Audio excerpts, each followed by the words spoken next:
Can you hear me? Okay, great. Hi. Awesome. Okay, so It's thank you all. loading. Sorry, it's a little bit. Yeah. It's a little bit laggy. Okay, we'll take some pauses in between. Yeah. So. Oh. We'll do our best. We'll do our best. Alrighty. So you two just came off of a show. Who performed this afternoon at 2 p.m.? I just did. I got off stage like 15 minutes ago, but That's so fantastic. For those of you who are joining us, we'll wait for a few more people to trickle in. Again, my name is Annalie with Broadway in Chicago. Thank you so much for joining us. Today we have Jocelyn and Emilyn from What the Constitution Means to Me, who are the debaters in the show, and I'm super excited to talk to you all. If you have any questions throughout this time, feel free to put them in the chat, and we'll get to them as we go about our conversation today. But before we jump into any questions, let's have our two debaters introduce themselves really quick. So whoever wants to go first, just tell us a little bit about yourself and maybe a fun fact. Give us a fun fact about you. Sure. Hi, I'm Jocelyn. I am 16 years old. I'm a high school junior from Los Angeles, California, and I do debate in the show. I use she, her, hers, and some fun facts about me is that I have a pet parakeet named Leafer, and I collect magnets. Hi, my name is Emilyn Toffler. I'm 17 years old, and I'm a high school senior. My pronouns are he, they, and I obviously am the debater, one of the debaters in our wonderful show here. And I have 3 dogs and a cat. That's awesome. Thank you all so much. Let's start at the very beginning. Can you tell me what got you both interested in doing theater? Was this a lifelong love, or was this something that you kind of grew into loving? Yeah, sure. I think for me, I think theater has always been a part of me, whether or not I knew it yet. Even from like back in elementary school, I would always put on little skits with my friends. I would write stories, and I think that's what theater is really about. But I don't think I got like formally into theater until around early middle school, when I was introduced to musicals that were touring in our area, like Hamilton and Come From Away, and then I was introduced to just like a broader world, and then I just fell in love with the way in which theater can tell creative stories about the human experience in like such a fun and more accessible way than is normally shown. I played Monkey Number 2 in my elementary school production of The Jungle Book Jr., and I've been doing it ever since. It kind of like, yeah, it's kind of been my life for, my past 10 years or so. So I think it's a great way, like Jocelyn said, of like storytelling and connecting with people who maybe you wouldn't otherwise know, but you know them through this beautiful medium that you get to. Absolutely. Thank you so much. Tell me then, what specifically drew you to What the Constitution Means to Me? Was there something specific about the plot line? Did you see the show beforehand and think to yourself, this is something that I want to audition for? What sparked your interest? Yeah, so for me, I really liked that the show had, I had heard about the show before I auditioned, but I hadn't seen it. But I think what really drew me into the show was its focus on sort of social justice issues and talking about a lot of ways in which our government and our Constitution is affecting the people in the world today, and they've affected generations of people before us. And I have a really vested interest in helping people, especially through like the government and the way that affects people. And also I saw that there was debate involved in it, and I have done debate since elementary school, so seeing a show that combined my interest in theater and debate and social justice was just like a dream come true for me. So for me, my story is a bit longer than Jocelyn's. I was watching the 2019 Tonys, and Heidi came out and was talking about the show, and it lost to The Ferryman, I believe. But I was like, ooh, the Constitution, that must be about history, like not knowing anything about the show at all. And I was out to lunch with one of my classmates because she was also in New York, and she was like, oh, my mom and I are going to go see What the Constitution Means to Me night. And we were like, my dad and I were like, yeah, like we're going to go see that too. So we went to TKTS, we bought like half price tickets, sat like in the very last row of the haze, and saw the show, and just fell in love with it. And then afterwards, Heidi came out to the stage door, and she talked with us for like a good half hour, like detailing the show, like saying everything it was about and how she created it, and like the debate. Like it was just super cool. And then I saw an audition thing on Instagram, and I saw I'd already seen the show, and I loved the show, and I was like, why don't I try this? Absolutely. Why not? Like what do you have to lose, right?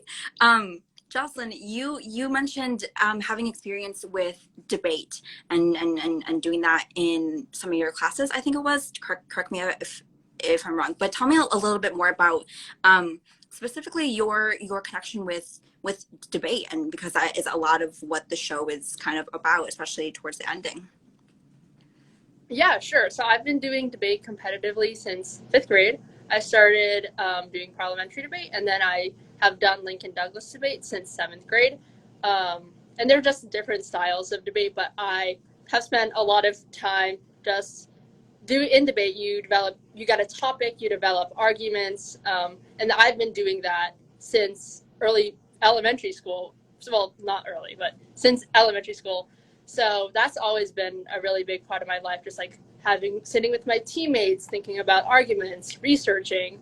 And yeah, that's definitely a part of what drew me to the show, because I love debate, I love theater. So this is like a perfect combination for me.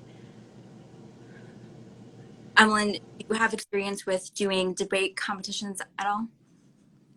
Well, I did debate, started in 10th grade. Mm. And I also did parliamentary debate like Jocelyn. And then I took a couple classes over the summer, and that was pretty cool. Which we focused on parliamentary debate too. That's exciting. I will say that I don't know the difference of them. Can you tell me a little bit about like what the two types of debates are, and like what we might see in the show? Sure. There's really a bunch of types of debate. Like there's Lincoln Douglas public forum, which is a different type of debate, congressional debate.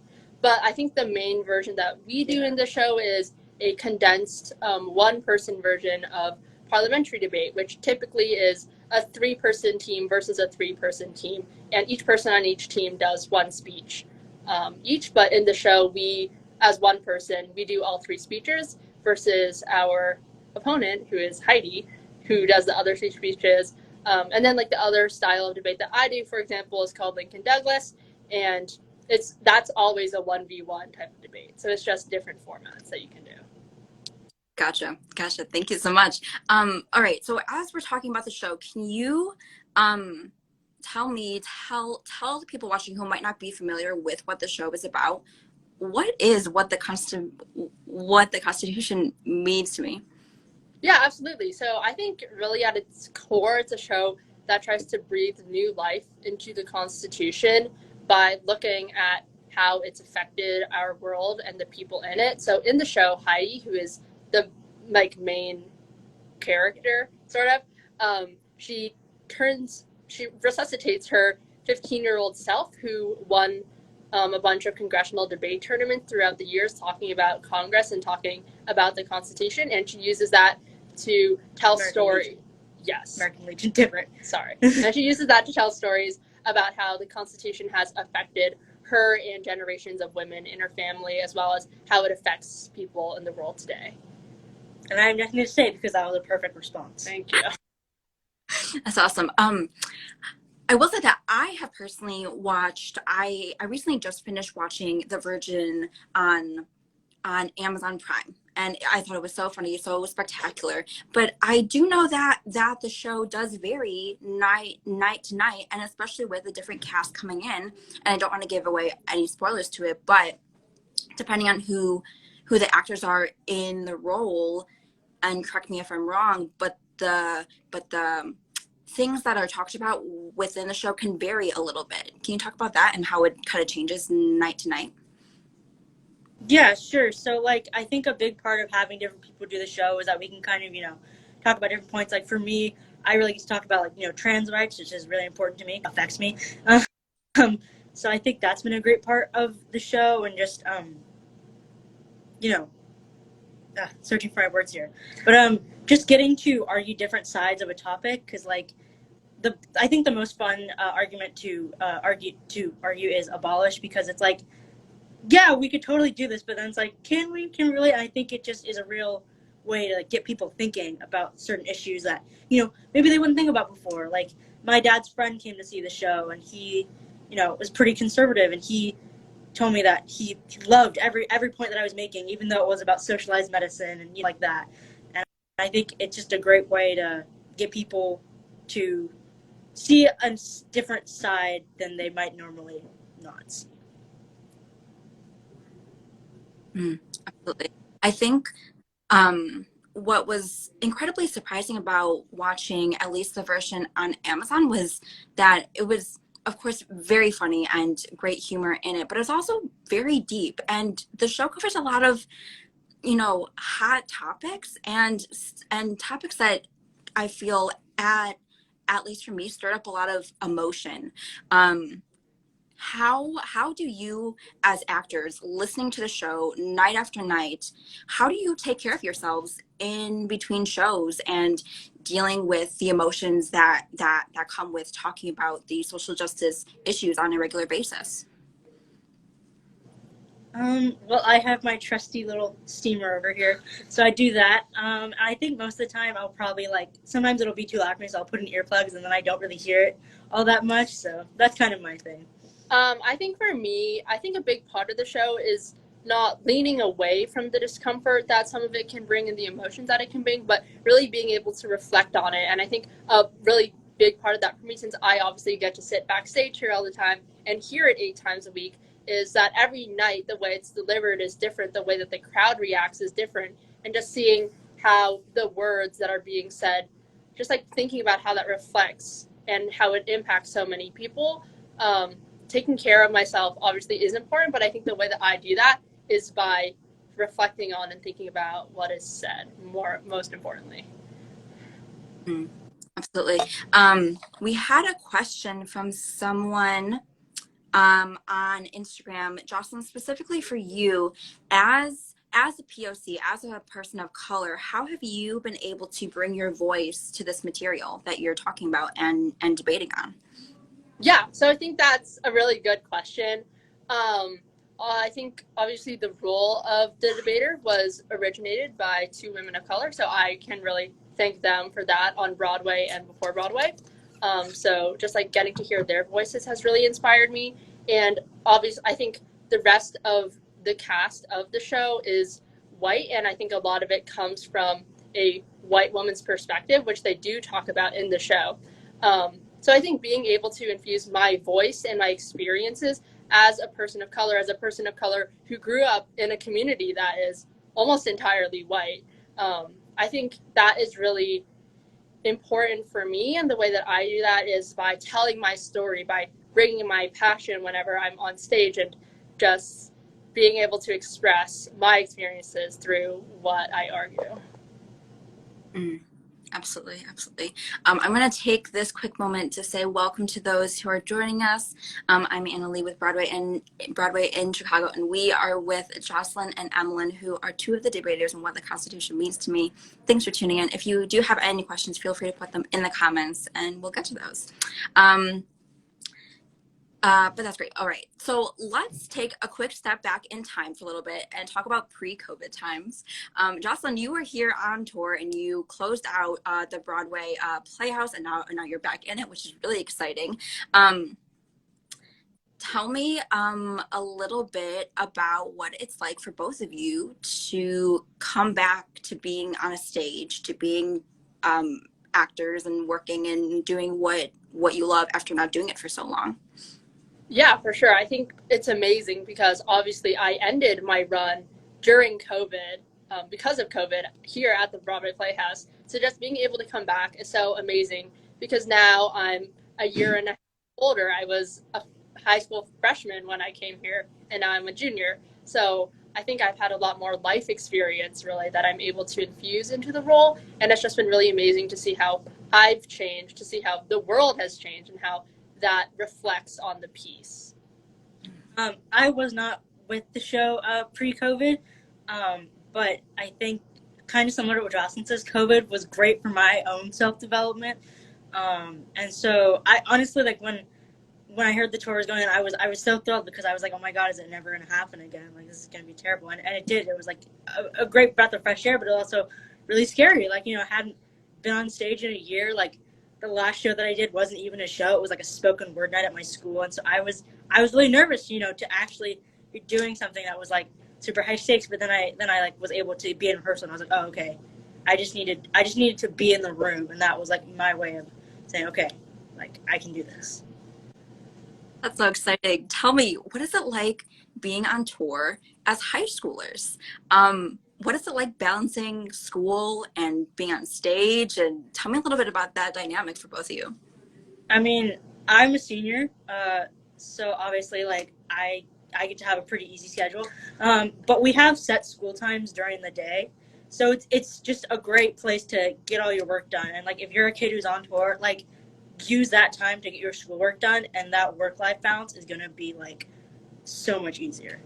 Yeah, same here. I think sometimes it is difficult. I'm taking a lot of like fairly difficult classes, so I think balancing it with the show has been hard at times. But I think for me, what really I really like to think about is where my priorities lie in 5 years. When I think about my experience on tour, what am I going to be thinking about? Am I going to think about how I sat in my room doing physics homework, or how I explored the cities that I was in, how I met the people who were coming to see the show? And I think that just being able to develop that sense of balance has been really significant for me. And for me, like, communicating with my teachers, making sure my teachers like know what's happening and know, like, if I have any questions, I can email them. That just makes my life a lot easier.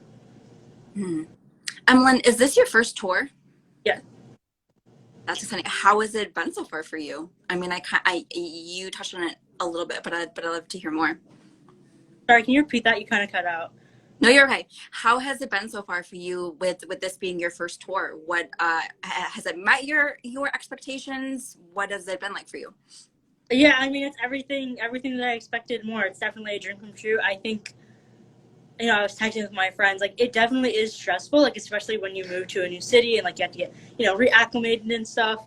But other than that, I think that, just knowing that, like, I have all my schoolwork done and just really taking that time for myself to know that I'm not letting, the stress affect my performance has something that's been helpful. Yeah, but it's a dream come true, truly. Everything I ever imagined and more. And I get to see all these places that I've never been before, which is amazing. Like, crazy. That must be super exciting, being able to travel to all these different places. For potentially students who are watching this right now, who are in like your same age demographic and are thinking to themselves, I really want to be doing what they are doing one day. What type of advice would you give to other students? I guess the advice that I would give would be to take risks, do things that are out of your comfort zone. I had no expectations of all at ever doing theater professionally. I was very content being in like a mediocre middle school improv team. So this is just a dream come true. I didn't really come into the show with that much of a theater background other than being a fan. So I was able to, for example, I really talked about how I love debate, and I think they saw my passion, and that's a big part of why I'm doing this show. So what I would just say is keep working at it, pursue your passions and what you like to do, and hopefully things will work out. Yeah, kind of similar to what Jocelyn is saying. Like, my cousin always says, like, show up and do the work, and I think that's the best advice that I can give. Like, just do the work, because if you love what you're doing, then the work's not gonna feel like work. Like, you're gonna have fun, and I think that's kind of how you know that you're meant to do something. Is that, like, whatever you're doing, it doesn't feel like work. Like, you're having a good time. So just do it. Work hard. Get good training. Listen to your teachers, especially your acting teachers. They know a lot, but mostly you have to be the one who puts in the work, and that's really what it takes. Also, just like, I think that thinking about the value of everything you do, even if it's not like necessarily going on a tour, but every theater experience you do is valuable. So not just being like, oh my gosh, I have to be on Broadway one day for my experiences to be worth it, but just knowing that every experience you do have in the theater is magical in its own way. And just putting that into perspective. Yes, I agree. Awesome. People are very excited. Snapping is going on in the comments right now. When you think about your experience doing maybe school productions to now, can you tell me a little bit about like what the rehearsal process has been like for a bigger show that's on tour? It's definitely a lot more organized. I think less stressful because it's coming from like an outside source, whereas like with school you already know everybody. So it's like I really want to do good because I want to, impress my teacher, impress my friends, or whatever. But here it's more like, even though it is a tour, I feel like it's a lot more low stakes because it's organized. You're not worried about impressing anybody. You're just worried about doing the best work that you can do. Absolutely. All right, jumping back to the tour, you were in Chicago. Jocelyn, you have been to Chicago before. Emilyn, is this your first time in Chicago? I've never been here before. Well, welcome. How's the city treating you so far? I really like it. Yeah, I actually even though it's cold, I really like the weather, which is gonna sound weird because it's like you walk outside, it's like, oh, it's so crisp and nice. And I think it kind of combines all the best parts of like New York and LA, where it's like get to walk everywhere, but there's also room for the cars, and everyone's just been super nice, super accommodating, and the food is amazing. And I get to be here doing what I love, which is great.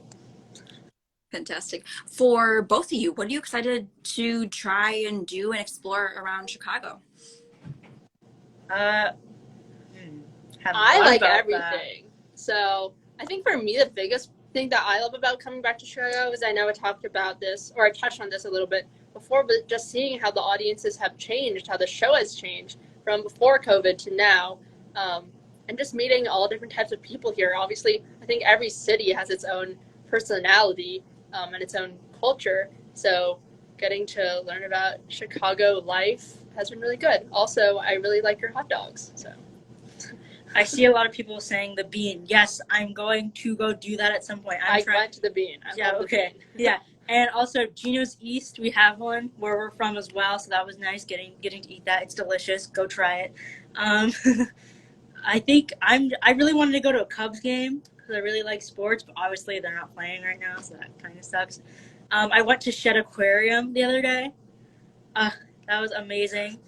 That was so cool. I'm taking an oceanography class right now, so it was like extra special because I got to see all like the penguins and the otters, and I think that those are animals that you probably wouldn't necessarily see, at the LA aquarium or whatever.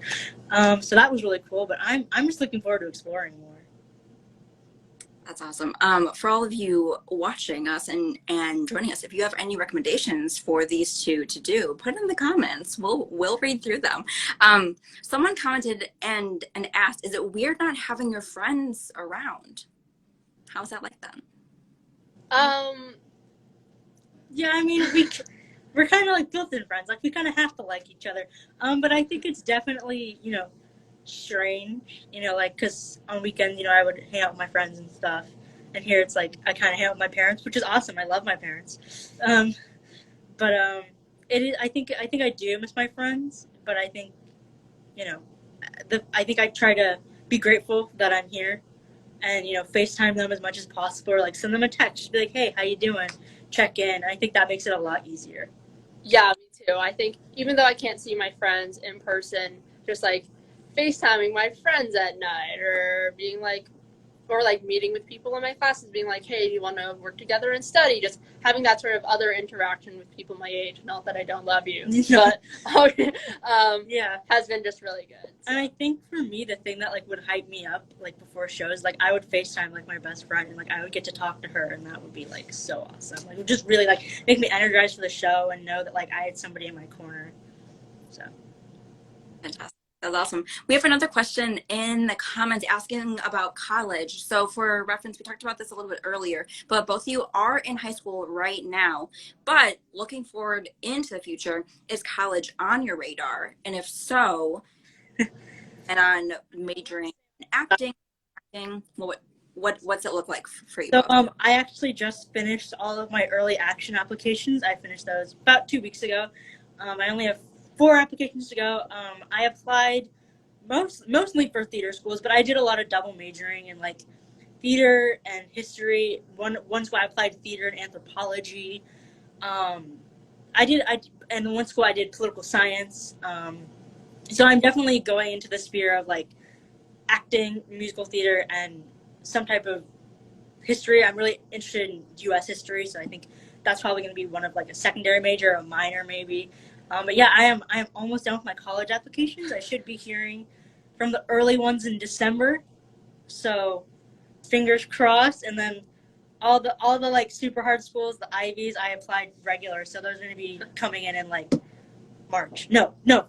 March. So I'm just fingers crossed that I get into my favorite choice schools, and I hope that I get to continue this in college. Jocelyn, how about you? Yeah, so I'm still a junior right now, so I'm not as intense on the college game as Em is. But I think I'm definitely not as decisive about my future. I'm more of a go with the flow, do what interests me at the time kind of person. So I'm not sure if I'm going to necessarily be like go into acting forever, but I always want theater to be a part of my life, whether it's watching it or acting or writing. I just love theater as a whole. So, and I think like also like one of the schools I applied for political science, but like I'm in a minor in comedy arts if I go to that school, because I think that's a great way to keep the arts in my life.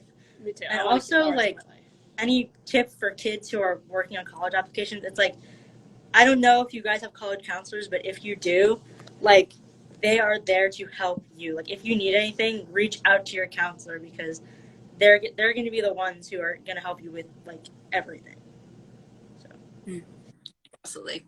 Thank you for that. Thank you. We have other questions coming in. Jumping back to the show, again, for all of us, we're talking about what the Constitution means to me. Do you notice any differences in audiences? Maybe this is more for Jocelyn, in pre and post shutdown audiences, COVID-wise. I think obviously the biggest thing is like the size of the audiences. For obvious reasons, it makes sense that a lot of people are hesitant to come back to a theater in person because of COVID. So I think audiences have been a little bit smaller, but I definitely cannot say that they're not just as spirited. I know every night we've been here, we've had an amazing crowd of people who've been really engaged, and I just really appreciate that, because I know it's been tough on a lot of people, emotionally, physically, fiscally. So just being able to come back to do what I love after COVID has been amazing. Yeah. Yes, we have another question along the lines of that. How, if at all, do headlines of the day impact the show that day? No, this is a really good, yes, they definitely do impact the show. For example, I remember like when I was in Los Angeles doing the show, so this was January 2020, we would update headlines. For example, when there were the fires in Australia were happening, we would update some of our scripts to talk about that and the importance of keeping climate change as a significant issue that we should be focusing on. And when the Equal Rights Amendment in Virginia was being talked about, and for example, we reference the new anti-abortion laws in Texas in the current iteration of the show. So they definitely do change a lot based on current events. And I think that's what's great about the show, is that it's not always static, but it changes based on the real world things that are happening. And also, when the ERA like reached Virginia, I saw the show like a week after, and immediately it was like in the script. Like super quick. That's interesting, and I think that just shows the importance of the show, is that it is one ever changing, and if you do see it again for our audience members, you're not going to see the same show, which is exciting. Definitely exciting. All right, some other questions is, do you guys have any pre-show rituals? Oh yeah, love my steamer, Vicks from Amazon. My teacher yeah, not sponsored, not an ad, but it's great. That really helps me with like my allergies and stuff, and just kind of clearing like everything. It also helps me like calm down, and also meditation, just like taking that moment to breathe and really check in with yourself. That's been extremely helpful, and also FaceTiming my friends. Like they've been amazing. I'll just FaceTime them before the show. That's yeah. Those are my 3 pre-show rituals: FaceTime my friends, do the steamer, and meditate. I think I'm like perhaps the opposite when it comes to meditation. Before the show, we have like a pre-show playlist that plays, and I'm like jumping up and down, excited, full dance party for 20 minutes. And I think that's what gets me into the mood of the show, gets me excited. If I'm tired, it wakes me up. But other than that, I don't have any serious pre-show rituals. I just like, I'm excited. Maybe I do take a moment to calm down so that I'm not like dancing and sweaty before the show. But other than that, Thanks so much. When or let me rephrase. So you two split the role of debater. Who goes on when / like how is that decided? It just really depends. Like it really just depends. yeah, I think it really changes per city. For example, here in Chicago, I believe I'm doing Tuesdays, Thursdays. Tuesdays, Wednesday matinees. Yeah. Thursdays. Yeah.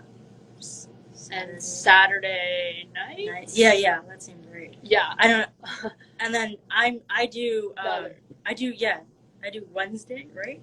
I do Wednesday night, Friday night, Saturday. I think I do Saturday night this night, but I think next week I do Matt. Okay, so it really changes. We're really confused. Yeah, it definitely changes. So it just depends on like the city, but like if like I have friends who are in a certain city, I'll like text them and be like, "Hey, I perform XYZ nights." But Gotcha. We have some questions here. What would be a dream role for either of you in any play, musical, show in general? Oh God. See, this is gonna be a long list. Jocelyn, you go first. No, you go first. No, it's gonna be so stop, long. I'm thinking. I think the recent revival. I love classic musicals. I was raised on like Sound of Music and like anything Disney. So I'd say probably Curly, Oklahoma, Henry Higgins from My Fair Lady. I would love to play John Lawrence in Hamilton because I think I'm not the best dancer and I'm very short. So I think that role you can have a little leeway with the height. Play Evan Hansen, but I think that would be great for not so great for my mental health, but I think it would also be cathartic in a way. There's so many roles that I would love to play. It's a very, very long list. I'll think of more. I will. I promise. I don't know how many specific dream roles I have. I guess a lot of shows that I'm really inspired by are ones that, for me, shows that I'm inspired by are ones that are like part of Asian American history that are part of my dream roles, sort of. So like looking at like David Henry Hwang's Soft Power or things like Allegiance, those are dream roles just because I know how integral they are to the Asian American theater experience, and I really want to be a part of that one day. Someone in the comments is saying Emilyn has part in Mary Poppins coming to a theater near. I'm not a dancer. I think for me, like, in regards to dream roles, I think I also would like to play a lot of roles that are traditionally dominated by cisgender men.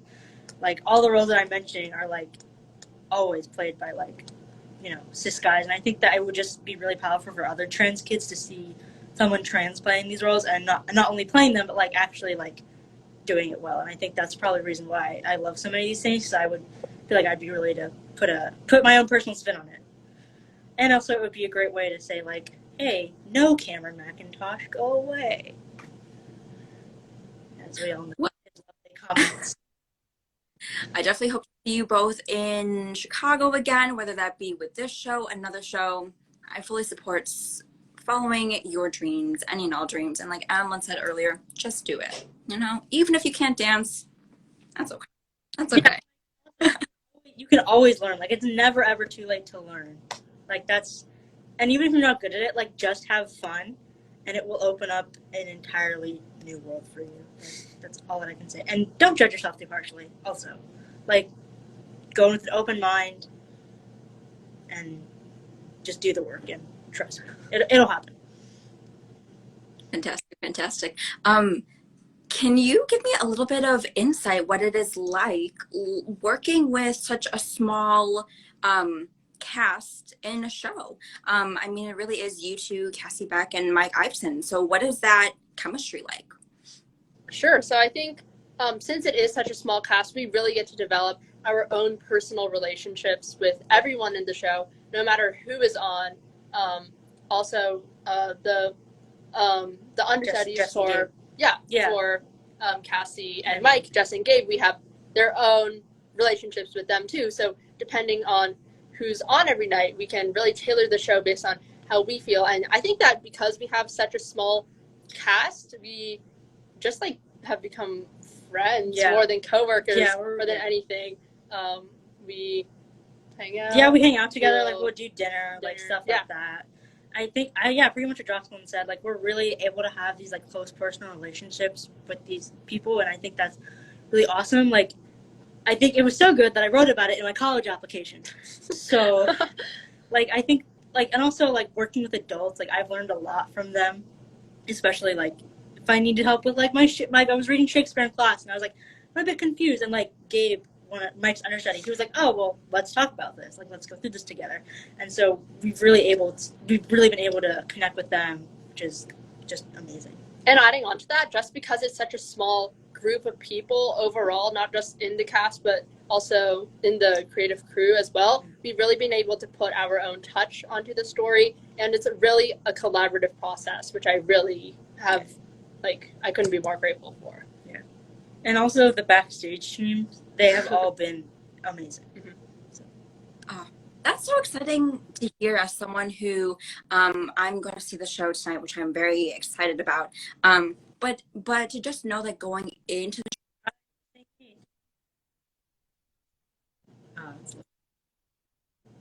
the changes things for the better, having people who you really enjoy working with around you, which is so awesome. For those out there who are watching this and haven't gotten their tickets to Constitution yet, and are thinking to themselves, I'm not sure if I want to go or not, I'm still kind of on the fence, what would you tell those people? I think what I would tell people is that there's something in it for everyone. There have been audience members who are middle schoolers all the way to like elderly people. Yeah. And I think everyone can really gain something from it. Even if you look at the show description, you're like, maybe it's not the perfect show for me. I can guarantee that there's some parts of it that you are, because it's just such a ubiquitous show. It like really talks about how the Constitution affects everyone's lives, which I really appreciate, and I think you will too.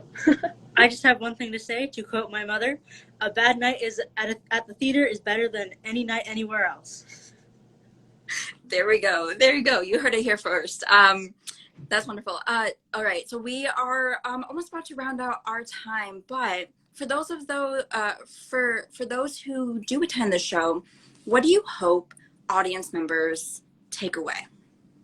I would say, like, I hope it makes them think, like, about what they believe, and yeah, that makes them think about what they believe. And me too. I like he said, I hope it makes them think. I hope it makes them have hope and inspiration, but also like not be complacent necessarily with the world that we live in.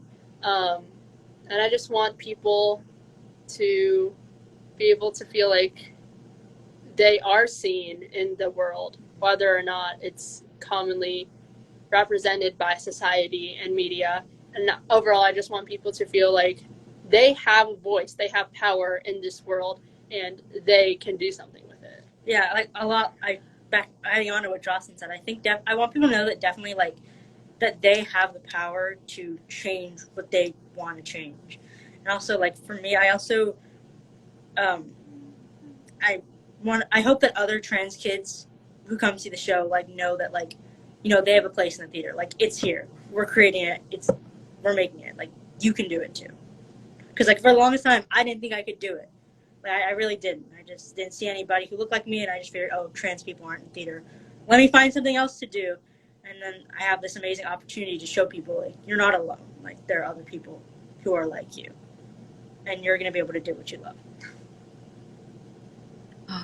What a wonderful note to end our time on. Jocelyn, Emilyn, thank you so much for joining me today. Thank you all for tuning in. You can see Jocelyn and Emilyn at What the Constitution Means to Me.